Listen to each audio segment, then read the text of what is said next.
Section forest officer Mathew വർഗീസിന് യാത്രയയപ്പ് നൽകി.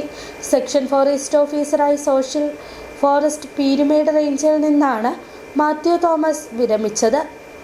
കേരള വനം വന്യജീവി വകുപ്പിന്റെ ഇടുക്കി സോഷ്യൽ ഫോറസ്റ്റ് ഡിവിഷനിൽ സെക്ഷൻ ഫോറസ്റ്റ് ഓഫീസറായി സേവനമനുഷ്ഠിച്ചു വിരമിക്കുന്ന മാത്യു വർഗീസിന് സഹപ്രവർത്തകരുടെയും സുഹൃത്തുക്കളുടെയും നേതൃത്വത്തിൽ യാത്രയയപ്പ് നൽകി. ഇടുക്കി സഹ്യസാനു ഓഡിറ്റോറിയത്തിൽ സംഘടിപ്പിച്ച ചടങ്ങിൽ വിവിധ മേഖലകളിൽ നിന്നുള്ള ഉദ്യോഗസ്ഥരും പൊതുപ്രവർത്തകരും പങ്കെടുത്തു. യാത്രയയപ്പ് സമ്മേളനം Idukki flying squad divisional forest officer MG Vinod Kumar ഉദ്ഘാടനം ചെയ്തു. സന്തോഷമാണ്. എനിക്ക് തോന്നുന്നു അങ്ങനെയാണ്. കാരണം അത്ര വലിയ ടെൻഷനൊന്നുമില്ല. കാരണം തിരിച്ചു ചെന്ന് കഴിഞ്ഞാൽ നാടിന്റെ സൗഹൃദമുണ്ട്, കവലകളുണ്ട്, ഇറങ്ങിയിരിക്കാൻ സ്ഥലമുണ്ട്, വീട്ടിൽ പറയാൻ ആൾക്കാരുണ്ട്, ഒന്നുമില്ലെങ്കിൽ എന്തെങ്കിലും ഒരു കാന്താര്യങ്ങളോ കാണാനുള്ള ഭംഗിയെങ്കിലുണ്ട്. അപ്പോൾ എന്തെങ്കിലുമൊക്കെ ചെയ്യാൻ പറ്റുന്ന ആളുകളാണ് പൊതുവെ ഹൈറേഞ്ചുകളാണ്. ആയതുകൊണ്ട് തന്നെ മാറ്റി പോകുന്ന ലോകം വളരെ വളരെ വലിയ ലോകമാണ്. വനംവകുപ്പിലെ ലോകം എന്നൊക്കെ പറഞ്ഞാൽ വളരെ ചെറിയൊരു ലോകമാണ്.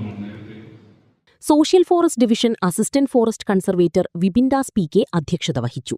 ചടങ്ങിൽ junior superintendent Jayasree R, range forest officer CV Biju, പൊതുപ്രവർത്തകൻ PK ജയൻ തുടങ്ങിയവർ ആശംസകൾ അർപ്പിച്ച് സംസാരിച്ചു. തുടർന്ന് മാത്യു വർഗീസിനെ പൊന്നാടയണിയിച്ചും ഉപഹാരങ്ങൾ നൽകിയും ആദരിച്ചു. City vision, Idukki.